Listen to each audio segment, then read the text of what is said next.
What's up, America? I hope this is recording. If it's not, I'm gonna be kind of pissed. But anyway, we are now leaving the parking lot after watching Napoleon Bonaparte. J'aime the movie. J'aime is I like. I like the movie. That's the only French I know. I don't know what to say. Fucking J'aime. Jai. I think Jai would actually be. Anyway, I like the movie. Not many French moments in the movie, by the way. There's not a ton of that. If you don't know any French, it does not matter at all. And it's not even referenced in this movie like a passing sense. Outside of that, I mean, it's a interesting movie. I'm not gonna come to you like I'm a historian buff. I know everything about Maximilien Robespierre, the Reign of Terror, the French Directory, any of that stuff. I'm not gonna even pretend like I can really tell you what was logically off and what wasn't. I knew some of the big moments, so it kind of actually added suspense. I will say this: if you can like read Wikipedia before you watch this movie, like just skim over like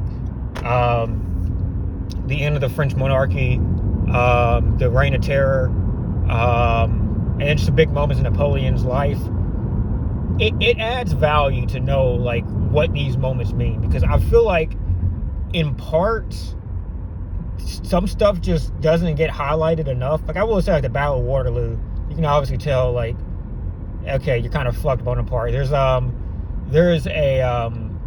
monologue before that moment, and you can kind of tell like, okay, this is kind of the end of the. I feel like I'm not spoiling anything here. I mean, it's Napoleon's fucking life. Like I don't, if you didn't watch, you know what the Battle of Waterloo was. I'm sorry to tell you, but yeah. So if you can like get some like surface level idea of what the fuck is happening, it'd help.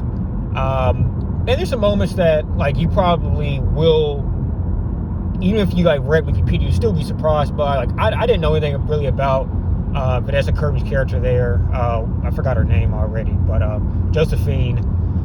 I didn't really know much about her, so that I would imagine that most people don't know much about this kind of lover there, or how much importance she had.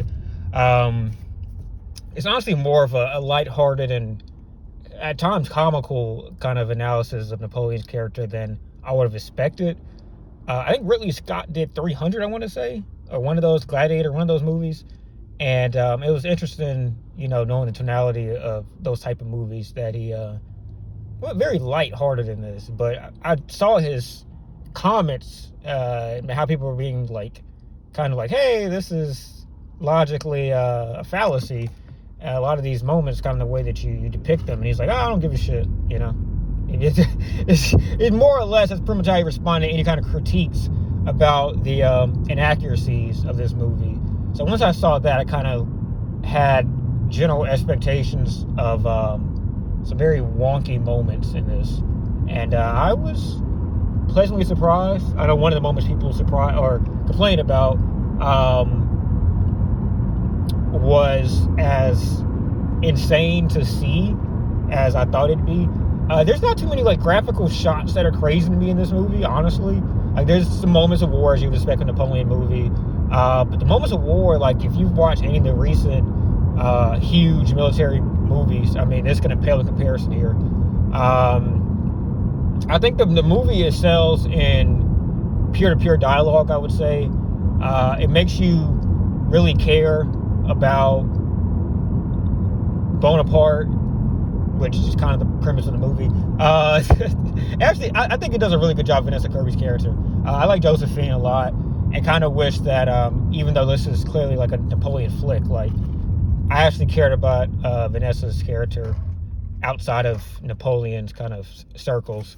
Although she doesn't really have, I think, too many moments that don't directly tie back into Napoleon's kind of development. Which again, Napoleon movie, so whatever. So that was pretty cool, I guess. Not anything that'll blow you away. I would say it's pretty much this entire movie. Like it's nothing about this movie is like astonishing. It's not even a remote contender for movie of the year. I won't even say it's close. And you probably ask yourself multiple times, like, did this actually happen? But the big moments that Napoleon, or I guess Scott wanted to depict, happened in Napoleon's life. I mean, the Battle of Waterloo, being kind of heralded as this massive commander while also having massive amounts of casualties. That's pretty much what you see, like a moment in the end of the movie that kind of like beats that drum heavy-handed for anybody who didn't get it already. He was one of the premier commanders of men in history, but even with that reputation, that man took some L's, to say the very least. So that's something that kind of beats into your head at the end. What else? Yeah, I mean, the cast, most of the cast doesn't really matter too much. I mean, it's really, the only mainstays I feel like are Napoleon and Josephine. Everybody else kind of comes and goes. Emotion, I think, is depicted fairly well.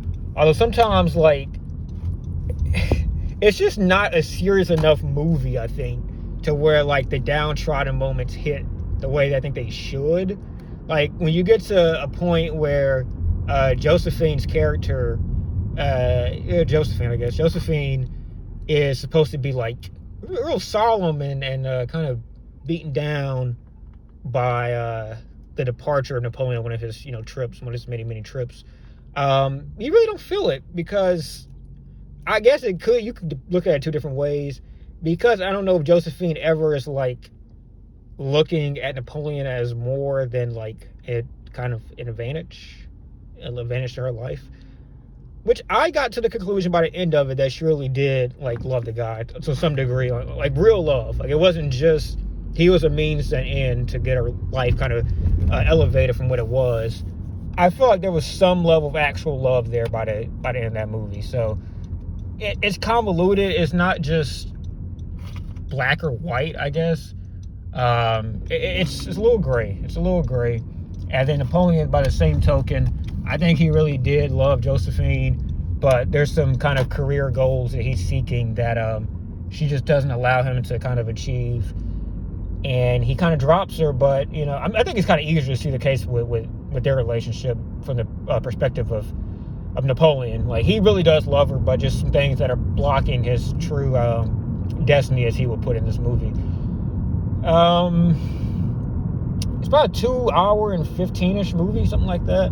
But I say it's like a waste of time to watch this movie. No, not at all. I think it's fun. I don't think it's even, I've watched not as many movies this year as I've had in years past, but I mean, I've watched Killers of the Flower Moon, Barbie, Oppenheimer, some other movies I can't remember right now, Into the Spider-Verse,